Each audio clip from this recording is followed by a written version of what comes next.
Assalamualaikum teman-teman. Pada video kali ini kita akan membahas tentang spektroskopi NMR untuk mata kuliah analisis instrumen yang diampu oleh Ibu Apoteker Wery Veranita S.Pharm M.Pharm. Perkenalkan, kami dari kelompok 5 yang beranggotakan Ahlul Nazar, Dimas Tia Chandra, Diah Retnoningsih, Halim Galokinanti, dan Tria Hoirinisa. Apakah teman-teman sudah ada yang tahu apa itu spektroskopi NMR? Kalau belum, kita simak yuk penjelasannya. Spektroskopi adalah ilmu yang mempelajari materi dan atributnya berdasarkan cahaya, suara atau partikel yang dicampurkan, diserap atau dipantulkan. Sedangkan spektroskopi NMR atau Nuclear Magnetic Resonance merupakan salah satu jenis spektroskopi frekuensi radio yang didasarkan pada medan magnet yang berasal dari spin inti atom yang bermuatan listrik. Spektroskopi NMR didasarkan pada penyerapan gelombang radio oleh inti-inti atom tertentu dalam molekul organik, apabila molekul ini berada dalam medan magnet yang kuat. Berikut adalah gambar spektroskopi NMR. Ada yang berkekuatan 400 MHz dan 500 MHz. Instrumentasi NMR yang tersedia. 1. NMR kontrol kualitas. Instrumen ini dikembangkan untuk memenuhi kebutuhan industri. Biasanya digunakan untuk analisis yang cepat dan tepat. Potensi kemampuan instrumen sekitar 0,2 sampai 1 Tesla dan frekuensi 10 sampai 40 MHz. Yang kedua, NMR resolusi tinggi. Instrumen ini dikembangkan untuk mengatasi kebutuhan dalam analisis struktur molekul dalam kimia organik, yang merupakan awal dari meluasnya penggunaan spektrometer NMR. Yang ketiga, NMR kekuatan tinggi. Jenis instrumen ini dikembangkan untuk mengatasi kebutuhan aplikasi NMR dalam bidang penelitian dan pengembangan ilmu material. Yang keempat, NMR mikroskopi.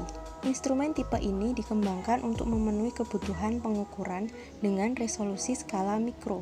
NMR ini dilengkapi dengan NMR mikroskopi dengan magnet luas dan sempit dengan ring magnet dari 4,7 sampai 23,50 Tesla atau 200 sampai 1000 MHz.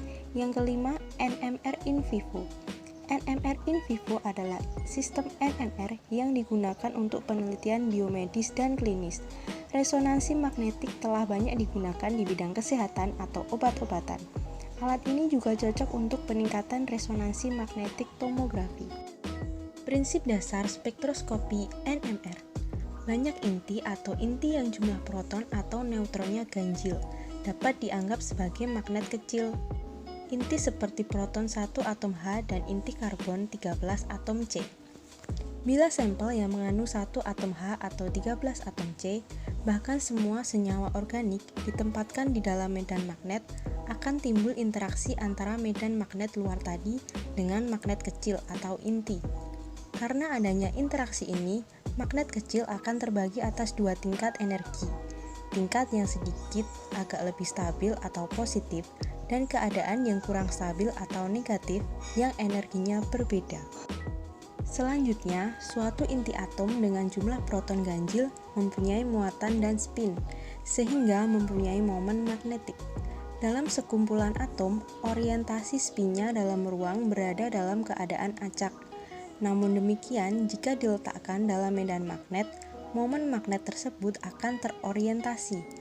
Umpamanya, inti hidrogen mempunyai dua orientasi yang mungkin, yaitu spin searah dan yang lainnya berlawanan arah dengan medan magnet luar. Kedua orientasi tersebut mempunyai perbedaan energi yang sangat kecil. Prinsip kerja.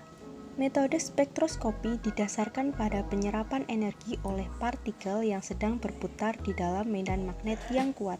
Sangat berguna untuk mengidentifikasi struktur senyawa atau rumus bangun molekul senyawa organik. Energi yang dipakai dalam pengukuran berada pada daerah gelombang radio 75 sampai 0,5 meter atau pada frekuensi 4 sampai 600 MHz yang bergantung pada jenis inti yang diukurnya. Pelarut yang digunakan untuk spektroskopi NMR. Pelarut yang digunakan tidak boleh mengandung atom-atom hidrogen, karena adanya atom hidrogen pada pelarut akan mengganggu puncak-puncak spektrum. Ada dua cara untuk mencegah gangguan oleh pelarut. Yang pertama, menggunakan pelarut seperti tetraklorometana atau karbon tetraklorida yang tidak mengandung hidrogen. Yang kedua, menggunakan pelarut yang atom-atom hidrogennya telah diganti dengan isotopnya atau deuterium. Sebagai contoh, kloroform deuterium sebagai ganti dari kloroform. Semua spektrum RMI pada bagian ini menggunakan kloroform deuterium sebagai pelarut. Atom-atom deuterium mempunyai sifat-sifat magnetik yang sedikit berbeda dari hidrogen, sehingga mereka akan menghasilkan puncak pada area spektrum yang berbeda. Berikut adalah daftar nilai pergeseran kimia untuk beberapa jenis pelarut dan bentuk splittingnya dalam meter. Sketsa alat NMR.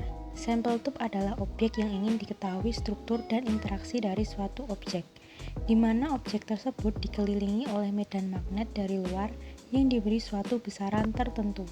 Input yang diberikan frekuensi radio dari luar dan langsung diberikan ke objek tersebut. Respon atau energi yang diserap dari atom akan direkam oleh detektor dan nantinya akan bisa dilihat dalam bentuk spektrum. Hasil spektrum tersebut dapat membedakan struktur dan sifat dari suatu objek tersebut. Komponen-komponen alat NMR. Yang pertama magnet, yang kedua generator swab, yang ketiga transmitter RF, yang keempat kumparan transmitter, yang kelima kumparan penerima, yang keenam kumparan swab, yang ketujuh detektor dan penerima RF, yang kedelapan recorder, dan yang kesembilan sampel. Instrumentasi spektroskopi NMR. Yang pertama tempat sampel.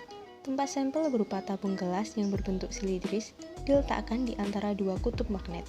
Sampel dilarutkan dalam pelarut dan sejumlah kecil TMS ditambahkan sebagai standar internal, kemudian dimasukkan ke dalam tempat sampel.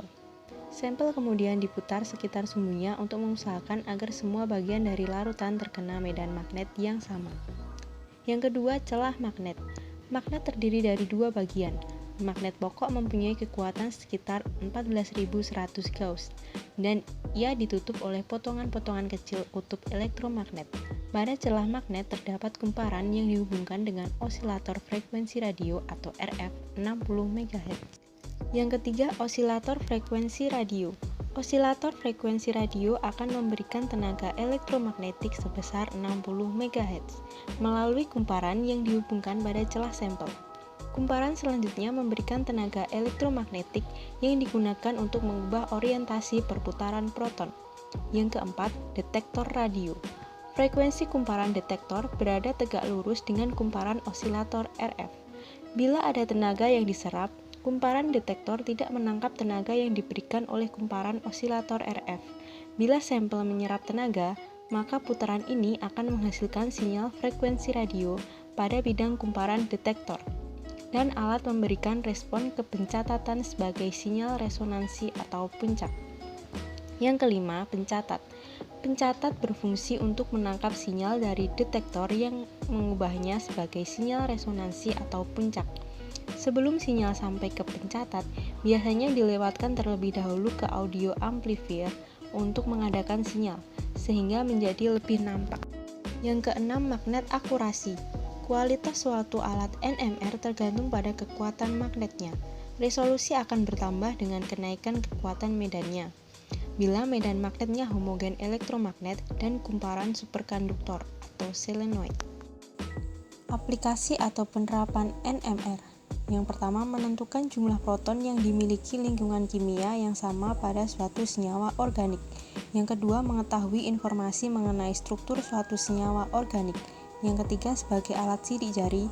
Yang keempat, untuk penentuan struktur molekul organik. Berikut adalah daftar referensi yang kami gunakan. Sekian video penjelasan dari kelompok kami, semoga bermanfaat. Kurang lebihnya kami mohon maaf. Jangan lupa ya teman-teman, klik tombol like, komen, dan subscribe. Terima kasih.